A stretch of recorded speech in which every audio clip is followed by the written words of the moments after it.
Hi, I'm Steve Martin. I'm acting head of technical for the Electrical Contractors Association, and my presentation today is going to be about a recent survey we did about connected technology. We hear about all the buzzwords, Internet of Things, cloud, connecting our systems together, but are we ready in a building, in the built environment, to actually embrace this? Our survey asked clients, end users, architects, facility managers, to see whether they are ready for this and whether they are starting to specify connected technology within our buildings. Good morning, everybody. Okay, so that's me. I'm Steve Martin. I'm not going to talk about trains, planes, and automobiles, but if we look at the automotive sector, actually they're probably years ahead of us when we talk about connected systems. I'm from the ECA, the Electrical Contractors Association. So I learned a couple of days ago we're the second largest trade association in England. We're following on with the farmers, the NFU. And if you kind of look at NFU or look at the farmers, from farmers to electricians, they're also fighting with the term Internet of Things and connected technology. Where we're talking about smart lighting and smart controls, they're talking about electric fish and connected crows. But anyway, what I'm going to cover today is a connected technology survey that we did. We are talking about this stuff. We're talking about the Internet of Things. We're talking about connected systems. And we hear about things like the cloud. We hear about the things like Internet of Things, embedded sensors. But the question that we really need to ask, are we in the built environment, the buildings that are surrounding us, are we actually ready for this? So we partnered with Select, our Scottish counterparts, and CIBSE to ask that question. So we did a survey the tail end of 2016 over a 3-week period, and our survey was to clients. Okay, so we were talking to facility maintenance companies, end users, people that specify electrical work, just to ask a series of questions to see whether we're actually ready to embrace this connected systems, the Internet of Things, etc., etc. And some interesting results, which I'm sure Stuart, although he's left, will be interested to see.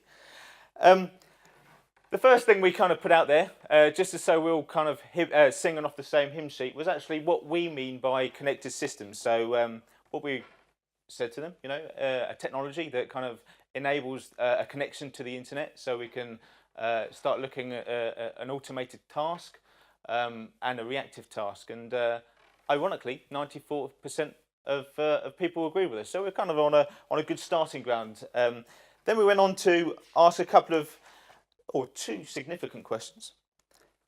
The first one, are you familiar with the term of the Internet of Things? And I think Stuart would be quite disappointing after his presentation this morning that only 60% were familiar with the term Internet of Things. Is that a worrying fact? We're not too sure. However, from our point of view, within the smart world or within the smart lighting, where smart lighting is going to possibly be an enabling infrastructure for the IoT, and we're on this journey of the Internet of Things, we would possibly hope that a little more or a few more people would know what the term Internet of Things actually meant. But we're stuck with 60% from our survey, so we'll live with that. The second of the two significant questions was the term Power over Ethernet. More people were familiar with the term Power over Ethernet, and that kind of aligned with what we were saying within our electrical industry. We're looking at the Power over Ethernet at the moment. Within our industry, it's going to be quite a big game changer for the sheer fact that obviously LED technology is using less power, as we highlighted before. We've now got 100-watt power that we can put down a data cable. So if we've got LEDs on the end of this, why do we need to continue in distributing AC around a building when we can just distribute DC and harvest data for our intuitive controls at the same time? A kind of a scenario I always use, or a kind of scenario that we can use at the moment, we put PV on the roof and we convert that the PV generates DC. We convert that through an inverter to AC. Then we can have battery storage in place or energy storage in place. We then distribute all that AC around the building, and then we convert using drivers or using our mobile devices, we then convert it back to DC again. So we're seeing quite a huge trend or a huge change within our industry. We're actually going to be putting more and more data cabling around the building and actually distributing DC around the building and connecting that to our LED lighting. At the same time, having the controls, we can have the intuitive controls. So PoE is quite significant to us, or what the client thinks of PoE when they start specifying within a building is quite significant to our industry in particular. We then went on to ask, we went on to ask and the question or the motivating factors when they're evaluating or when clients are evaluating connected technology, and 58% said they would install connected technology to reduce energy efficiency. So we can see energy efficiency is still the motivating factor. Reduce energy efficiency. Yeah, so 58% would install connected technology as a motivating factor to reduce energy efficiency and reduce bills. So they want less energy efficiency. So yeah, they understand that actually putting connected systems in the building they would achieve energy efficiency. So I could say only 58%.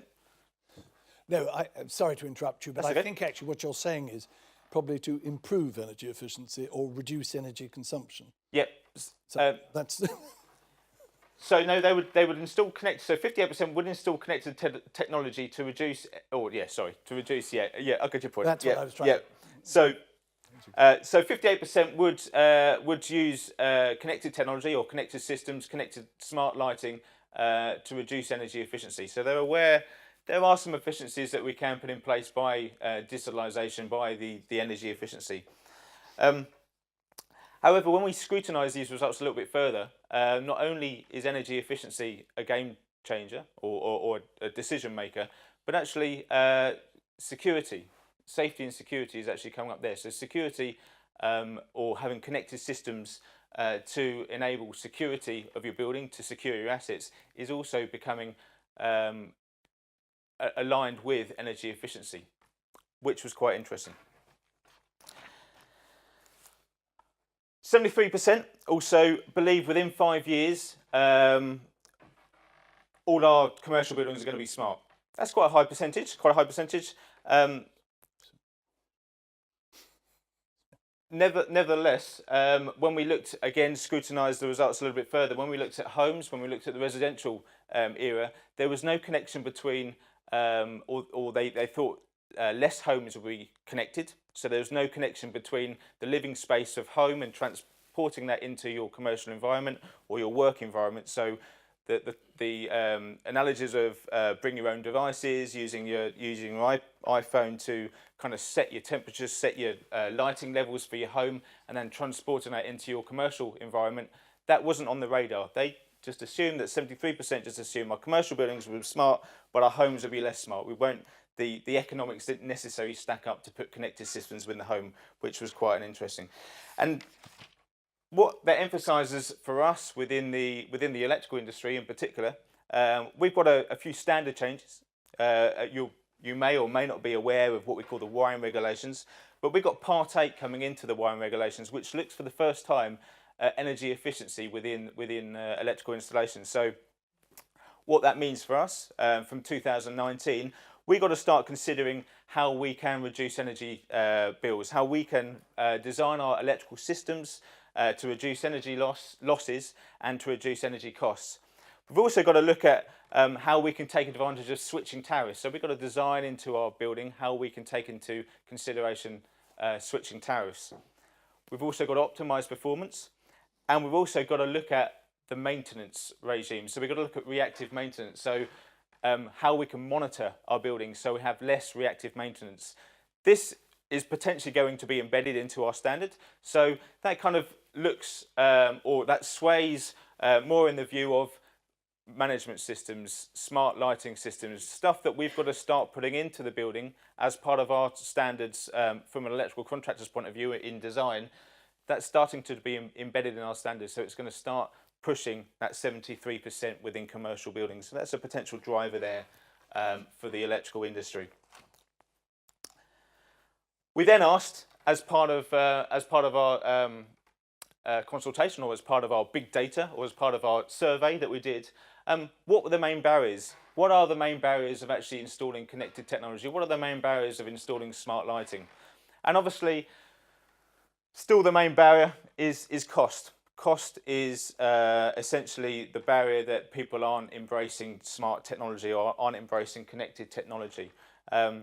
So a little bit of work perhaps we need to do with the client, a little bit of work we need to do for them to understand, you know, the difference between the capital expenditure and the operational expenditure. Obviously, there's going to be more upfront cost. And as alluded to in both Stuart and Nigel's presentation, the whole model about how we can start incorporating connected technology, it's not going to be, or it's going to be more on the hire purchase, more on the rented model, as opposed to buying it as a capital expenditure or an upfront cost. So these are the things that we need to consider. And obviously, ignorance is bliss. 55% of clients said, because I don't know anything about it, I'm not going to start specifying it, which doesn't help. But that's what they came back to say. 55% had lack of knowledge about connected technology and understanding about connected technology, so they may not be writing those into the specifications.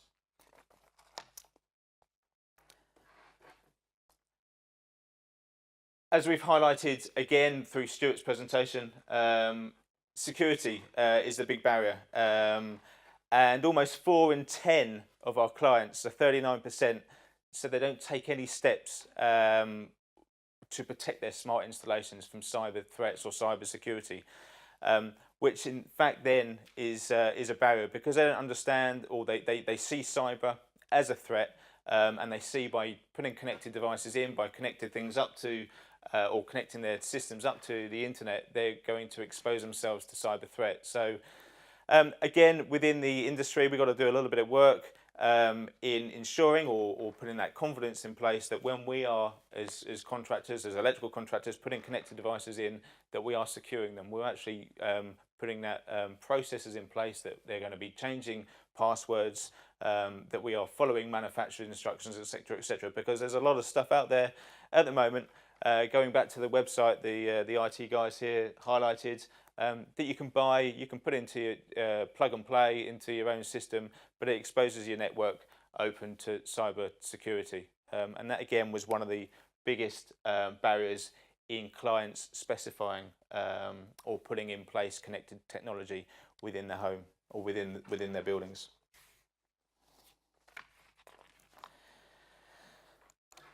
Alarmingly, 60%, disappointingly, 60% of clients said they have no plan to evaluate smart technology, smart lighting, or connected technology within their buildings.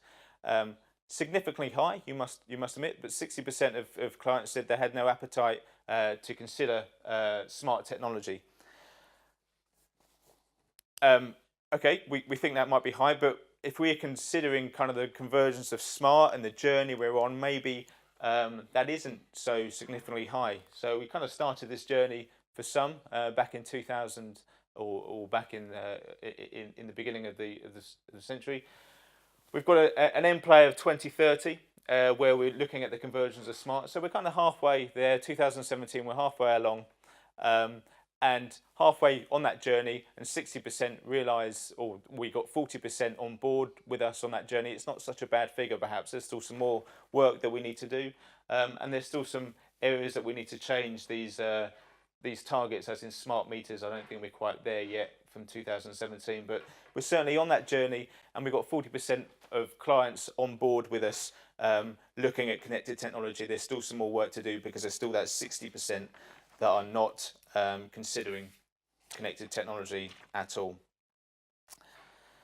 However, you will be pleased to know, when we look at kind of the 4 pillars of smart technology, lighting plays a big key, and within our survey, people highlighted actually lighting continues to play a significant part of that 4 pillar of the smart building, the intuitive interactive building.